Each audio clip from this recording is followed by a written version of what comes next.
나서 바로 다음 날 이제 저희들이 예배를 드리고 있습니다. 연초에 저희들이 70주년이기 때문에 하나님께서 우리에게 자비와 긍휼을 좀 베풀어 주셨으면 좋겠다라고 저희들이 기도했는데 시간이 지날수록 점점 어두워져 가고 있어서 참 우리의 마음을 아프게 하고 있습니다. 지금 우리 남한의 형편을 보면은 이 성경이 기록될 당시에 이스라엘과 비슷한 점이 참 많이 있는 것 같습니다. 빌립보 교회 교인들 가운데는 유대인들도 많이 있었습니다. 자, 그들이 이스라엘 민족인데 그 당시 이스라엘의 상황은 어떻습니까? 로마의 식민지였었습니다. 그 다음에 또 경제적으로도 아주 어려운 형편에 있었고 정치적으로도 아주 종교적으로도 아주 어려운 그런 상황이 있었습니다. 우리 지금 대한민국의 상황도 보면은 지금 광복 70주년이라고 하지만 우리 미완의 광복이기 때문에 이건 진정한 광복이라고 할 수가 없을 겁니다. 아직도 우리 조국의 반은 허리가 잘려서 광복이 없습니다. 지금도 고통당하고 있고 어쩌면은 일정 때보다 더 지금 북한은 어렵다고 얘기합니다. 일정 때보다도 더 어려워서. 왜냐하면 일정 때도 북한에 교회들이 어렵지만 그래도 있었습니다. 곳곳에 예배를 드릴 수 있었고 주일날 종을 칠 수 있었는데 지금 북한에서는 전혀 예배를 드릴 수 없는 그런 상황입니다. 그러니 어쩌면은 더 어두운지도 모르겠습니다. 과연 남북이 빨리 통일될 것인가? 여러분 지금 주변 나라를 돌아보면은 우리 남북한이 통일되는 것을 찬성하는 나라들이 거의 없을 겁니다. 중국은 얼마나 싫어하겠습니까? 남북이 당장 통일되고 나면은 아마 통일된 우리 한국은 북한에다가 아마 간도를 내놔라, 만주를 도로 내놔라라고 당장 아마 많은 사람들이 빗발치듯 요구할 겁니다. 지금 백두산의 반 정도를 중국이 가지고 있는데 아마 이것도 우리 거니까 내놔라라고 얘기할 거기 때문에 중국은 실은 제일 싫어하는 것이 그거랍니다. 그래서 일부 사람들은 그게까지 얘기를 해요. 남북 통일된 다음에 만주 내놓으라고 안 그러겠다. 백두산도 그냥 지금 있는 상태로 그냥 줄 테니까 통일하는 거 너희들도 협조해 주라. 그렇게까지 현실적으로 얘기해라라고 얘기하는 그런 사람들이 있습니다. 여러분 지금 중국이 남북한 통일되는 거 이렇게 원치 않는 거 알 수 있겠죠. 또 조그맣게나마 접경하고 있는 러시아도 남북한 통일돼서 강한 나라가 되어지는 것을 절대로 원치 않습니다. 남북이 통일되어지면 1945년경에는 세계에서 두 번째로 강한 나라가 될 거라고 스위스 은행에서 공식적으로 발표를 했습니다. 남북한이 통일이 되어진다면 이런 얘기입니다. 통일 안 되면은 불가능합니다. 통일된다면 이렇게 강대한 나라가 될 거라고 그래요. 그러다 보니까 러시아도 남북한 통일되는 거 절대로 원치 않습니다. 일본요? 일본은 더합니다. 일본은 누구도 원치 않습니다. 남북한 통일되는 거 절대로 원치 않다는 거 우리 다 알고 있지 않습니까? 미국도 아마 그렇게 원하지는 않을 거라고 합니다. 왜요? 지금 남한에도 팔아먹고 있는 무기가 얼마나 많은데 그 다음에 또 남북한이 이렇게 나눠져 긴장돼 있다 보니까 우리 남한이 미국 말도 조금 들어줄 때가 좀 있습니다. 근데 완전히 하나가 되어지고 나면은 상당히 강하고 고집이 있고 주관이 있는 나라가 될 겁니다. 그러니 미국도 원치 않습니다. 주변의 강대국들이 다 원치 않고 있어요. 자, 이거 참 어떻게 하면 좋을까? 정치적으로 이렇게 어려운 상황입니다. 경제적인 것도 보면은 참 우리가 안타깝습니다. 우린 지금 풍요롭게 살고 있는 것 같고 사회 복지가 지금 점점 좋아지는 것 같지만 저는 개인적으로 조금 고민하는 게 좀 있습니다. 작년에 제가 고문으로 있는 웨슬리 퀘스트라는 회사에서 한국은행을 컨설팅을 하게 됐습니다. 컨설팅을 하면서 몇몇 가지를 제가 직원들로부터 보고를 받았습니다. 지금 한국의 외환 보유고가 3,800억 불 정도 됩니다. 굉장히 많은 돈입니다. 200억 불만 있었더라도 IMF 터지지 않았다고 얘기합니다. 그런데 3,800억 불이니까 얼마나 많습니까? 세계에서 몇 째 안 가는 많은 돈입니다. 그런데도 컨설팅 하고 나서 온 보고에 의하면 결코 만족할 수준이 아니라는 것이 보고가 됐습니다. 무슨 얘기냐고 했더니 지금 남한에 들어와 있는 외국인 자본이 1조 2천억에서 3천억 된답니다. 1조 3천억 불. 그러면은 지금 한국에 돈 들어와 있는 것 중에서 3분의 1만 나가면은 한국도 IMF 터집니다. 굉장히 위험하다는 겁니다.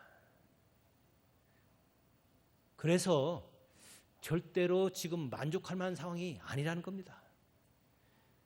일본은 외환 보유고가 1조 억불 정도 됩니다. 중국은 2조 억불이 넘습니다. 그러다 보니까 이 사람들은 외환을 자기들이 환율을 올리고 낮추는데 상당히 자유롭습니다. 그런데 한국은 위험한 수준입니다. 어쩌면 경제적으로도 외국 돈이 나가게 되면 당장 우리 한국은 어려워집니다. 왜요? 우리 한국에 자원이 있나요? 지하 자원도 없습니다. 아주 어려운 형편입니다. 그래서 허리띠 졸라매야 됩니다. 그래서 해외에서 명품 막 사다가 양주 사다 먹을 때가 아닙니다. 우리 여자분들 명품 사는 거 조심해야 됩니다. 딴 게 매국이 아니라 지금 그게 얼마나 지금 우리나라에서 많이 지금 사고 있는지 세계에서 명품 수입하는데 세 번째 나라가 우리 한국입니다. 어쩜 우리 지금 그럴 때가 아닌데 우리나라가 경제 정책 마음대로 못 쓰는 나라입니다. 제가 보기에는 대한민국은 아직 경제적으로 완전히 독립되지 않은 나라라는 것이 제 개인적인 견해입니다. 일본은 지금 작년 올 동안에 40% 정도가 엔화가 가치가 바뀌었습니다. 그런데 그러고 나니까 도요타 캠리라고 하는 한국 소나타랑 크기가 비슷한 차가 있는데 외국에서 지금 도요타 차가 더 쌉니다. 한국 거는 오히려 20% 오른 편이 되고 일본 거는 40%가 싸졌다 보니까 이제는 우리나라 젊은이들 가운데서도 오히려 외제차가 싸니까 외제차 사자라는 것이 지금 풍토입니다. 지금 이렇게 심각한 상황이 우리 한국이고 전과는 참 다른 그런 상황이 지금 우리나라의 그런 상황입니다. 그리고 앞으로는 아마 북한에서 지금 이번에도 나무 상자로 되어 있는 쥐레 터뜨렸던 것처럼 이런 일이 가끔 일어나면은 외국인들이 돈을 더 빼갈 수밖에 없고 한국은 지금 비교적으로 경쟁력 있는 것이 거의 없습니다. 이제는 자동차도 지금 굉장히 지금 준 거 아시죠? 현대자동차가 지금 굉장히 많이 줄었습니다. 중공업 조선도 그렇습니다. 지금 뭐 하나 지금 경쟁력 있는 것이 없습니다. 과연 어떻게 될 건가 걱정이 되는데 그래서 우리나라 환율에 대해서도 지금 굉장히 걱정을 지금 많이 하고 있습니다. 이러다가는 우리 한국 사람들 가운데 지금 조금 약은 사람들은 저금을 할 때 달러로 하기 시작했습니다. 한국 돈이 어떻게 자꾸 가치가 떨어질지 모르기 때문에 달러로 해야겠다라는 것이 지금 많이 늘어버렸습니다. 절대로 지금 그냥 사회복지한다고 막 돈 퍼주고 그렇게 할 때가 아닙니다. 자칫 잘못하다가는 경제적인 것이 또 크게 어려움을 당할 수 있는 그런 상황인데 제가 객관적으로 본 거로는 일본이 의외로 강합니다. 우리나라가 경술국시 당할 때 일본에게 나라를 빼앗길 때 그래도 어찌됐든 간에 협박이든 뭐든 간에 그때 도장을 찍었습니다. 그런데 도장을 안 찍기가 어려운 그때 상황이었습니다. 그 당시 군인을 보니까 우리 남한에 우리 남북한 합쳤었죠. 조선에 군인이 8,200명이었습니다. 근데 일본은 100만 명이 넘었었습니다. 군인 숫자만 많은 것이 아니라 무기는 더했습니다. 우리 남한에는 그 당시 조총이라고 가지고 있었는데 총을 한 방울 쏘고 나면은 거꾸로 뒤집어 놓고서 거기다가 또 화약을 막 쑤셔가지고 집어넣습니다. 그런 다음에 또 한 방 쏘는데 2분 걸립니다. 2분 지나야 한 방씩 쏠 수 있는데 일본은 1분에 14발씩 쏠 수 있는 총을 가지고 있었습니다. 그러니까 한 방 쏘고 나서 화약 좀 집어넣어 올라가면 총 맞아 죽었습니다. 그게 도저히 이거 전쟁을 할 수가 없는 상황이었습니다. 그런데 지금 일본의 군사력은 중국보다도 오히려 강합니다. 중국하고 일본하고 전면전 붙으면은 일본이 이길 거라는 것이 지금 군사 전문가들 보편적인 이야기입니다. 남한은 어림도 없습니다. 지금 경제적으로나 정치적으로나 지금 정치도 또 조금 참 안타까운 게 이 아베는 미국하고 좀 가까이 붙어가지고 환율을 그렇게 변화시키는데도 미국에서 용인을 해주고 있어요. 그런데 한국은 환율만 조금만 좀 조절하려고 그러면은 환율 조작하지 마라, 조작하라. 당장 미국에서 연락이 온답니다. 지금 이렇게 어려운 상황이에요. 지금 이런 상태로 가면은 정말 독립이 진정 이루어질 건가 걱정이 많이 됩니다. 그런데 컨설팅을 하면서 전략 세워준 거 보고한 거에 의하면은 우리나라 경제력이 지금보다 3배만 강해지면은 괜찮답니다. 그때쯤 되면은 주변 나라들한테 독립을 좀 요구할 수 있을 만한 강한 힘이 생긴다는 거예요. 외환보유고도 3,800억 불이 아니라 1조만 넘으면은 우리가 환율도 거의 컨트롤할 수 있을 만큼 되어진다는 겁니다. 그러려면 어떻게 됩니까? 통일돼야죠. 통일 그냥 됩니까? 우리 남한이 강해져야 됩니다. 남한에서 지금 빨리 절약하고 열심히 일하고 그렇게 해서 진정한 해방 얻는 것을 하나님은 원하고 계십니다. 하나님은 전 세계 모든 민족들이 다 정말 진리 안에서 자유케 되기를 원합니다. 오늘 여기 본문 말씀에 보면은 바울 사도가 그래서 그 빌립보 교회 교인들, 특별히 그 유대인들이 많았습니다. 그들 향해서 그래서 우리가 진정한 자유를 얻으려면은 어떻게 해야 되는가? 2절 말씀에 맨 먼저 얘기합니다. 개들을 삼가라. 개 조심해라. 우리 가끔 대문 앞에 개 조심 써놨죠? 이 성경에 개 조심이라는 거예요. 개들 삼가고 행악하는 자들을 삼가고 개 조심, 행악하는 사람 조심. 그 다음에 몸을 상해하는 일 조심. 이렇게 돼 있어요. 그럼 이 개 조심이라는 거 뭐냐? 지나가는 개냐? 그게 아니고 이스라엘에는 보통 피조물 중에서 가장 멸시받고 비양심적이고 탐욕적인 것 사람을 향해서 개라고 얘기를 했습니다. 그래서 우리 민족이 빨리 강해지고 힘을 얻고 해방을 얻고 그러려면은 개 조심해야 됩니다.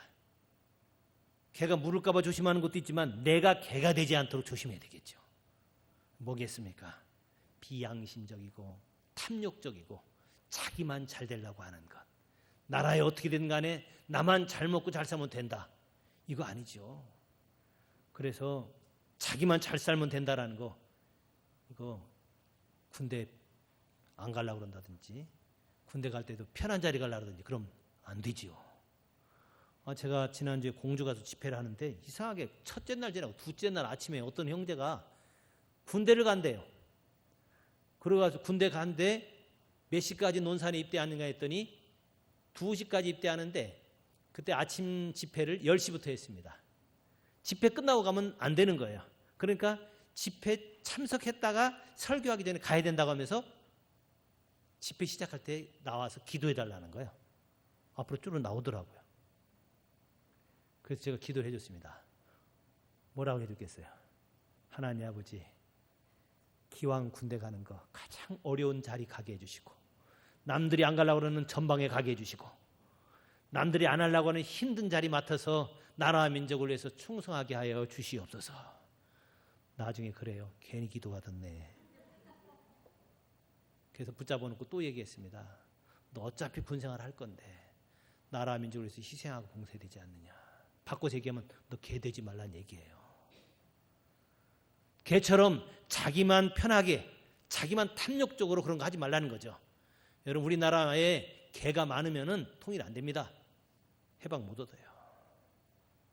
그래서 개 삼가라라고 얘기했고요. 또 하나는 행악하는 자들을 삼가라. 이 행악한다는 얘기는 복음을 위하여 일한다고 하면서 자기 자신의 유익만을 구하려고 그러는 사람들. 이건 뭐예요?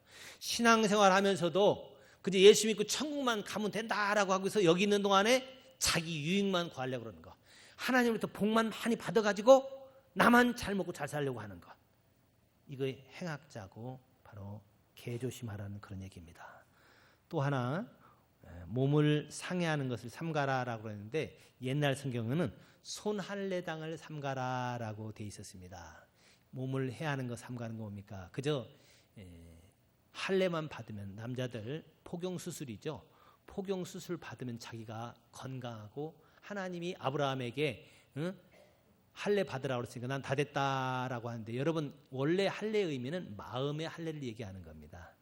마음의 할례 받아라 라고 하는 것이 원래 할례의 기본 개념인데 그거는 안 하고 그냥 할례 받고 나서 됐다라고 하는 거 그거 조심하라는 겁니다.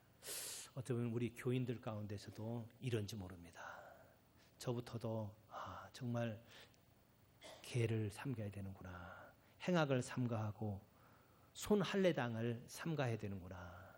여러분 모든 국민들이 이렇게 변화되게 될 때 그 민족은 강해지게 되고 그 민족은 사탄이 아무리 분리시키려고 하더라도 주변 나라들이 나쁜 마음 가지고 자꾸 통일을 막는다고 할지라도 힘이 강해져서 하나 될 수 있다는 겁니다. 요새 젊은 학생들 가운데서 집 나가 가출한 애들이 많고 전국에 가출한 애들이 그렇게 많다고 그래요. 몇만 명이라고 그래요. 자살하는 애들이 청소년들이 그렇게 많고 그런데 여러분 어떻게 그들이 변화될 수 있겠습니까? 어떻게 하면 그들이 올바른 국민이 돼서 이 나라가 올바로 갈 수 있겠습니까? 성경 3절에 세 가지를 얘기하고 있는데요. 첫째, 성령으로 봉사해라 라고 얘기합니다. 삼가할 것, 조심할 것 세 가지, 그 다음에 해야 될 것 세 가지 얘기하는데 성령으로 봉사해라. 이 봉사라는 얘기는 봉사라는 말은 서비스라고 되어 있는데 이 서비스는 교회에서 예배 드리는 것도 포함하고 세상에서 일하는 것도 다 포함됩니다. 여러분 일과 예배가 어원이 같다는 얘기를 저희 교회에서는 자주 얘기합니다. 일하는 것이 곧 예배다. 어원이 아바드로 같다고 우리 많이 얘기하고 있습니다. 그래서 직장에서 일하는 동안에도 우리 하나님 앞에 예배하듯이 일을 해야 된다. 저는 우리 전 국민이 직장에서 일할 때 하나님 앞에 예배하듯이 경건하게 한다면 얼마나 생산성이 높고 거기 즐겁고 그 일을 통해서 우리나라가 얼마나 강해지겠습니까? 아마 그렇게만 한다면 몇 년 이내에 경제력이 3배로 커질 겁니다. 그래서 성령으로 봉사해라. 그 다음 두 번째는 예수로 자랑해라 라고 얘기하고 있는데 예수로 자랑하면 무슨 그것이 해방과 무슨 상관이 있느냐, 나라의 구원과 무슨 상관이 있느냐. 여러분 많은 사람들은 자기가 많이 배운 걸 자랑합니다. 어떤 사람은 돈 많은 걸 자랑하고요, 어떤 사람은 이쁜 걸 자랑하고 그러는데 여러분 그런 거 가지고 자랑하면 그 들은 사람들 되게 어떤가요? 안에서 다 짜증납니다. 짜증나요. 이쁜 거 가지고 너무 자랑하면 보통 사람들은 짜증나요. 돈 많은 거 자랑하면은 평민들은 짜증납니다. 많이 배운 거 가지고 자랑하면은 그것도 딴 사람들은 짜증나요. 그런데 예수를 자랑하면 어떨까요? 그 예수는요 아무나 가질 수 있어요. 값없이 믿을 수 있습니다. 그리고 예수를 자랑하게 되면 그 예수로 말미암아 얼마나 놀라운 일이 생기겠습니까? 뒤에 있다가 이제 예수로 자랑하는 것이 정말 핵심적인지 뭔지 자세히 말씀을 드리도록 하겠습니다. 그 다음에 세 번째로 육체를 신뢰하지 않는다라고 얘기합니다. 이거 하지 말라는 겁니다. 육체를 신뢰하지 말아라. 육체의 힘을 신뢰하지 말아라. 이거 뭡니까? 우리가 가지고 있는 힘, 우리 민족이 가지고 있는 지혜, 우리 민족이 가지고 있는 국방력, 우리 민족이 가지고 있는 기술, 이런 거 신뢰하면 안 됩니다. 하나님 신뢰해야 됩니다. 하나님께 도움을 받아야 됩니다. 하나님께서 함께 해주셔야 돼요. 그래야 진정한 우리 민족이 해방을 얻을 수 있을 겁니다. 자, 그러면은 이것이 대체 뭐 어떤 건가? 바울 사도도 그럽니다. 나도 자랑할 게 있다. 그런데 내 다른 거 자랑하지 않는다 그러죠. 예수 그리스도를 아는 지식을 자랑하겠다고 그래요. 바울 사도는 자기도 베냐민 집하고 바리새인이고 뭐 자랑할 만한 거 있어요. 그런데 그거 자랑하지 않고 자기도 신뢰할 만한 것 있어요. 많이 배웠고 부잣집이고 로마 시민이고, 그런데 그런 거 신뢰하지 않고 오직 뭐를 신뢰해요? 예수 그리스도를 아는 지식, 이거를 자랑한다는 겁니다. 우리 예수 그리스도를 자랑하는 저와 여러분 되시기 바랍니다. 어떤 사람 그래요. 예수 자랑하면요 불교 신자들이 싫어하는데요. 여러분 예수 자랑할 때 방법이 중요해요. 그 절에 가가지고 괜히 땅 밟기 한다고 하면서 예수 자랑하지 말고, 어떤 사람은 절에 가가지고 불상에다가 뭐 십자가 거놓고 막 그랬는데 그건 자랑하는 게 아니에요. 어떻게 예수 그리스도를 자랑하겠습니까? 그리스도의 사랑으로 그들을 잘 섬겨주는 것, 그리스도의 사랑으로 그들을 잘 도와주는 것, 이것이 예수 그리스도를 자랑하는 거지. 말로만 십자가 거놓고서 예수 천당 예수 천당 절에서 절 돌면서 예수 천당 예수 천당 돌아다니면 그게 진짜 예수 자랑한 거 아닙니다. 진정 예수 자랑하는 것은 예수 그리스도 이름으로 그들을 잘 돕고 섬겨주고, 이것이 예수를 자랑하는 것 줄로 믿습니다. 아멘. 참 그래서 지혜롭게 그렇게 자랑하는 것, 예수 그리스도를 아는 지식을 자랑하고, 8절에 예수 그리스도를 아는 지식 자랑했다고 했죠. 그 다음 9절에는 뭐라고 나와 있나요? 오늘 가장 중요한 구절이 9절과 10절입니다. 우리 한번 같이 읽어보겠습니다. 그 안에서 발견되려 함이니 내가 가진 의는 율법에서 난 것이 아니요 오직 그리스도를 믿음으로 말미암은 것이니 곧 믿음으로 하나님께로부터 난 의다. 내가 그리스도와 그 부활의 권능과 그 고난의 참여함을 알고자 하여. 아멘. 그 앞에 구절에 보면은 우리가 가진 의는 율법에 난 것이 아니다, 그리스도를 믿음으로 말미암은 것이다 라고 얘기하고 있습니다. 여러분, 우리는 예수 그리스도를 믿음으로 말미암는 의, 믿는다는 얘기는 우리 여러 가지가 있습니다만은 우리나라 말로 가장 잘 쉽게 표현하면은 사랑한다라고 하는 것이 아마 우리에겐 정서적으로 쉬울 겁니다. 내가 누구를 믿는다는 건 누구를 사랑한다는 겁니다. 하나님을 믿는다는 것은 하나님을 사랑하는 거예요. 우리 계명 중에서 가장 큰 계명이 뭡니까? 하나님을 사랑하는 거잖아요. 하나님 믿는 건 하나님 사랑으로 나타나게 돼 있어요. 또 하나는 어떻게 됩니까? 그분이 사랑하는 것을 내가 받아들이는 것. 그분이 나 사랑하는 것 그냥 받아들이고, 또 그분을 내가 사랑하고. 여러분, 서로 믿는 사이면은 주는 것을 받아 먹습니다. 믿는 사이면은 내가 그에게 뭘 줍니다. 아무나 뭐 주는 거 먹지 말라 그러죠. 왜냐하면은 위험할 수 있으니까. 아는 사람, 믿는 사람이 주는 것은 받아 먹어도 되지만 전혀 믿을 수 없는 사람이 주면 받아 먹으면 안 됩니다. 그러나 정말 그를 믿고 사랑한다면 어떻게 돼요? 그냥 주는 거 받아 먹죠. 여러분, 믿는 사이는 그겁니다. 되게 그래서 의부증 걸린 사람들은 그 특징이요, 부인이 음식을 해줘도 그걸 못 믿어요.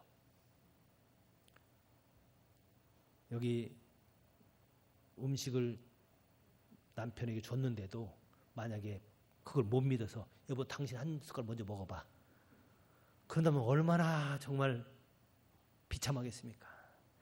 여러분, 믿는 사이가 되면은 그저 그것을 그저 사랑으로 받아들이고 또 내가 사랑을 또 해줍니다. 그래서 하나님과 우리 사이, 예수님과 우리 사이에 이런 믿음이 생기다는 것은 그분을 사랑하는 거예요. 그런데 또 올라온 것은 우리가 하나님을 사랑하고 하나님의 사랑을 받아들이게 될 때 우리 사람이 변화되게 되어 있습니다. 서로 사랑하게 되면 그 사람 닮게 되어 있어요. 사랑하는 사람을 본받게 되어 있습니다. 우리가 하나님을 사랑하고 하나님의 사랑을 받아들이게 되면 우리도 변화되어서 하나님처럼 바뀌어져 갑니다.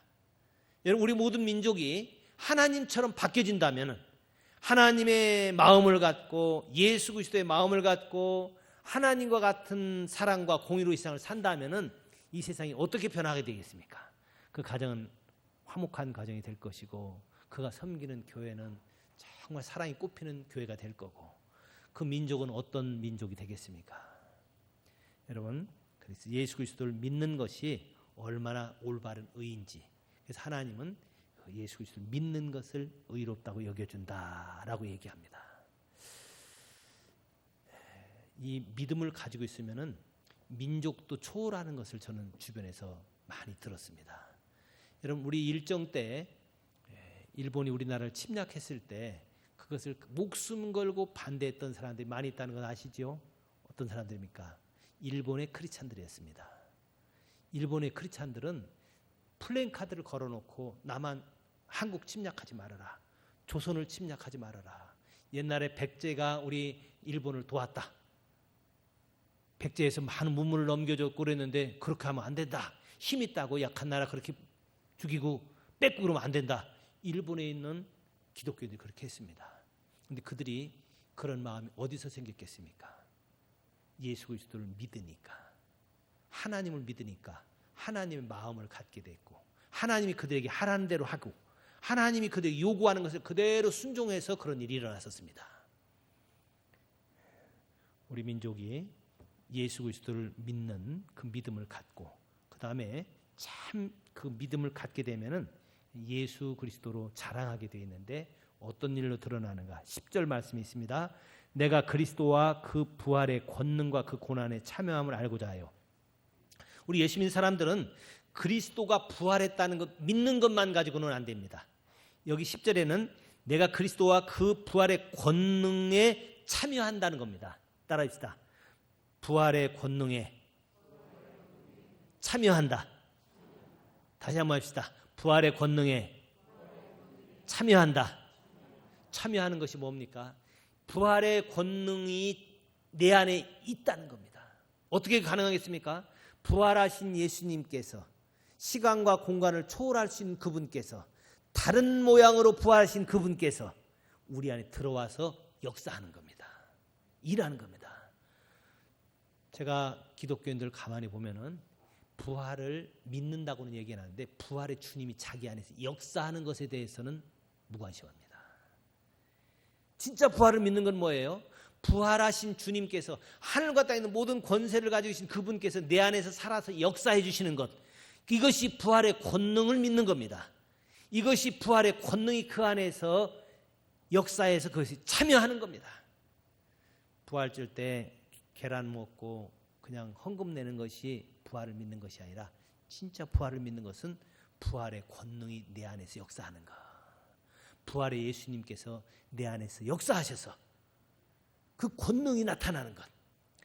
성전 미문에 있는 안진뱅이를 베드로와 요한이 은과 금 내게 없으나 내게 있는 것으로 명하니 일어나 걸어라 라고 했습니다. 그때 성전 미문에 있는 안진뱅이가 힘을 얻고 뛰면서 노래했습니다. 찬송을 했어요. 어떻게 그 미문의 안진뱅이가 일어났겠습니까? 베드로가 기도할 때 부활의 주님께서, 부활의 권능이 거기서 역사인 줄 믿으시기 바랍니다.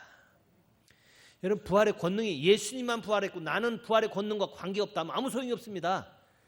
나도 부활의 권능으로 살 수 있습니다. 부활의 권능으로 살게 되면은 우리가 인내할 수 있습니다. 우리가 원수도 사랑할 수 있습니다. 우리 안에 일어나는 뿔끈뿔끈 일어나는 잘못된 욕심들을 죽일 수 있습니다. 새로워질 수 있고 새로운 피조물이 될 수 있습니다. 그런즉 누구든지 그리스도 안에 있으면 새로운 피조물이라는 얘기는 그리스도 안에 있으면, 그리스도와 내가 연합되어 있으면, 부활의 권능이 그와 역사하고 나면 새로운 피조물이 된다는 겁니다. 근데 예수님 부활한 거, 그분만 부활했다면 무슨 소용이 있습니까? 그 부활의 권능이 내 안에 역사해서 나도 그렇게 권능으로 살 수 있다는 것. 부활의 권능이 역사해서 마귀를 이길 수 있고, 부활의 권능으로 죄를 이길 수 있고, 우리 안에 드러나는 개조심하라고 그랬는데 그것들을 이길 수 있고, 행악을 이길 수 있고, 자, 형식적인 그저 할례만 행하는 것이 아니라 그런 권능이 나타나게 될 때 우리 이길 수 있습니다. 저는 우리 한국교회가 지금 부활의 권능이 역사되어지면 한국교회는 강해질 줄로 믿습니다. 서로 용서하지 못하고 법정에 가서 다투는 교회들은 화목하게 될 겁니다. 여러분, 교인들 가운데 부활의 권능이 역사하면 어떻게 되겠습니까?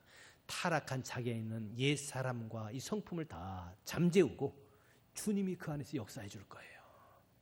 여러분, 그렇게 된다면 교회들은 힘있는 교회가 돼서 민족을 잘 섬길 수 있을 겁니다. 민족을 도울 수 있을 겁니다.